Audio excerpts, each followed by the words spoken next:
Okay, hello everyone! So for today's discussion will be the continuation of our set theory, which is mainly about the operations of sets. So let's start. Okay, so meron tayong tinatawag na universal set. Sa math definition, sabi dito, it is a collection of all elements under consideration in a specific context. So ang ibig sabihin lang yan is, imagine our universe. So, sa universe natin, nandiyan na lahat. As in lahat, the stars, planets, solar systems, galaxies, and everything. So, yung universal set natin dito sa math, same theory lang din. Lahat na ay nakapaloob dito. Next, subset. A subset is a set where all its elements are also elements of the universal set. So, parang merong isang set, grupo, pangkat, na nasa loob din ng universal set. Mas maliit na set sa loob ng universal set ay tinatawag na subset. So, for example, consider a class of grade 7 as universal set U. Then, the set of girls, set G, in that class is a subset of set U.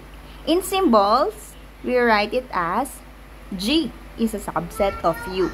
So, ang ibig sabihin lang yan, sa loob daw ng set U, which is the grade 7, may mga set ng girls, set ng boys, set ng LGBTQ+, etc. So, maraming nakapaloob sa grade 7 or set U. Ngayon, based sa example natin, yung girls or set G ay subset ng set U dahil yung set ng girls ay kabilang sa set ng grade 7. O, diba? Ang dali lang. Okay, let's go to the next. Complement of a set. Ang sabi dito, the complement of set A in the set of all the elements in universal set U that are not in set A is denoted by A prime, we call it yung parang apostrophe sa taas, is A prime or A na may overline. Okay? Example. Consider a class of grade 7 as universal set U ulit. Then the set of not the girls, or the set G, in that class is G prime.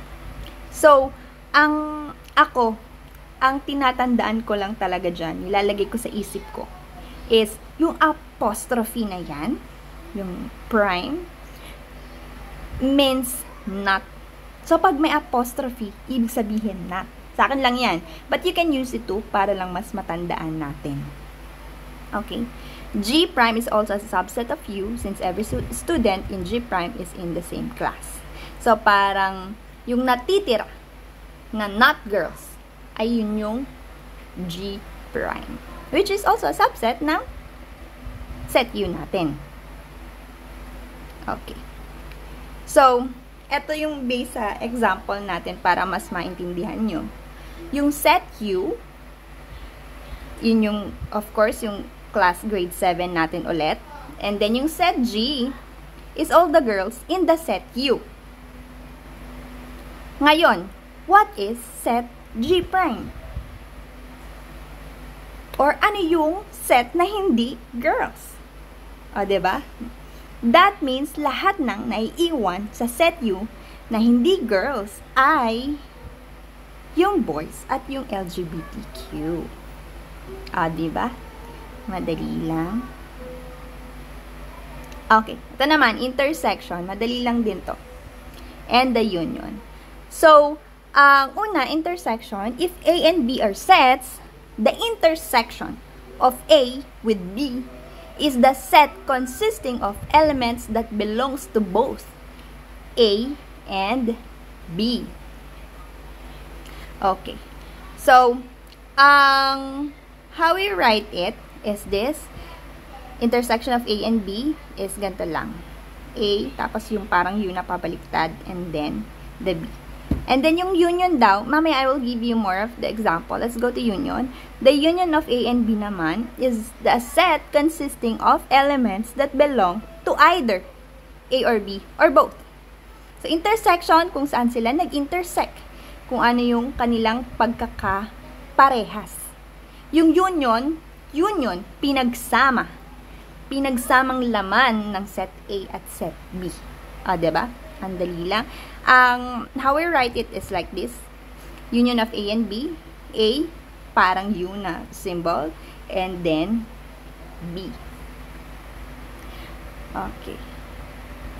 So, let's go to this next page. So, ito yung example ko sa inyo para mas maintindihan nyo. Okay? Example. Set A is blue and white. And then, set B ay white and red. So, ngayon, ano ang A intersects B? Anong kanilang pagkakaparehas? Kung ano yung meron sa A, meron din sa B. Kasi doon sila nag-intersect diba? And that is yung white, diba? Kasi may white sa set A, may white din sa set B. So, doon sila nag-intersect. Ngayon, what is naman the union of A and B? Union, pagsasama.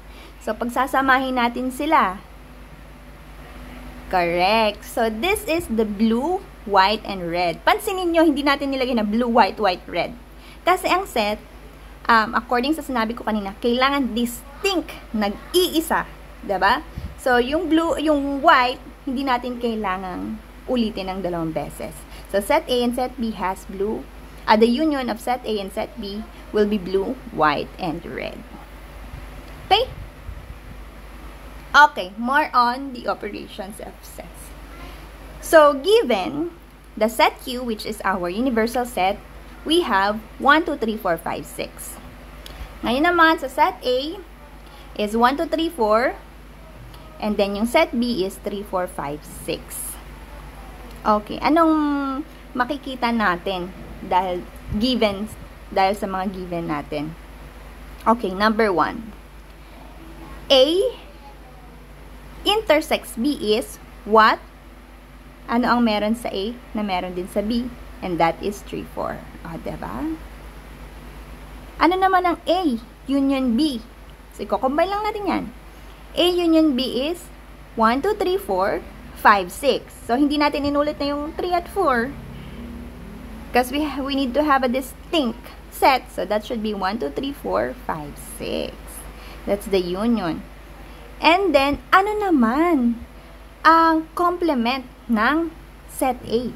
So, kapag ka-complement, ang titingnan natin, i-compare natin siya sa ating universal set, which is the set U. So, looking at universal set U and looking at set A, ano daw? Ano daw ang complement nitong set 1, 2, 3, 4 at nitong ating set U na 1, 2, 3, 4, 5, 6? Ano yung nawawala? Ang nawawala dito ay yung 5, 6. So, ito yung complement. Ito. So, 5, 6. Tama yan. And then, ano naman yung complement ng set B? Complement ng set B, kapag titingnan natin yung set B is 3, 4, 5, 6. So, ang nawawala, comparing it sa ating set U will be 1 at 2. Okay. Now, looking here, ito yung ating complement of set A. Pansinin nyo, yung 5 and 6, comparing it to set B, anong makikita natin? The complement of set A ay subset ng set B. Kasi ito mo, andun din yung 5, 6. So, yung 5, 6 dito, laman din ito. So, ibig sabihin, subset yung complement ng set A sa B. At same lang din yan sa complement ng B to A. Ayan no, laman lang din yan. Itong 1, 2, laman lang din yan ng A. Andun lang din. So, subset siya, kumbaga. Meron pang mas magandang visualization tayo para mas maintindihan nyo. I have here yung ating Venn diagrams.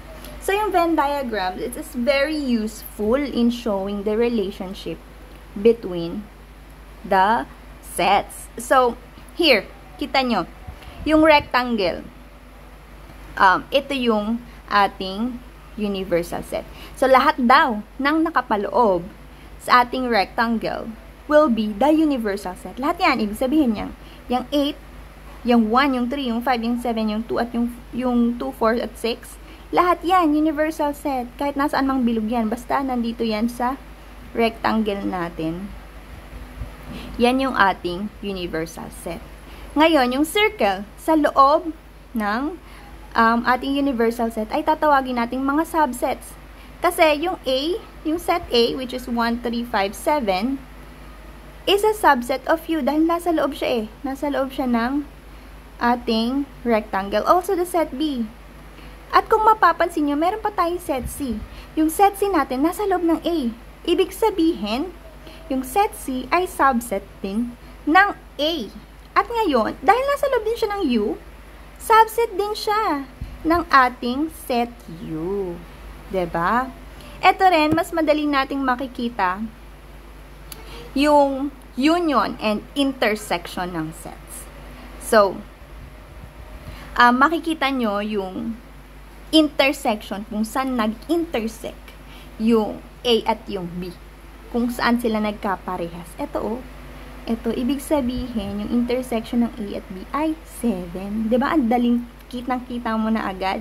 Kaya magandang gumawa kayo ng Venn diagram if you think na nalilito kayo sa sets. Kasi, kitang-kita na ano naman yung union. Ito nga pala, intersection. Ano naman yung union ng A and B? Ibig sabihin, yung pagsasama, pag pinagsama mo sila, ano yung union nila? So, ito yan. 1, 3, 5, 7, 2, 4, 6. Ayan yung union nila. Kasi ito yung sama-sama sila. Diba? So, dyan po nagtatapos ang ating set theory. If you have questions, you can comment down below. And wait for our next topic. Thank you so much!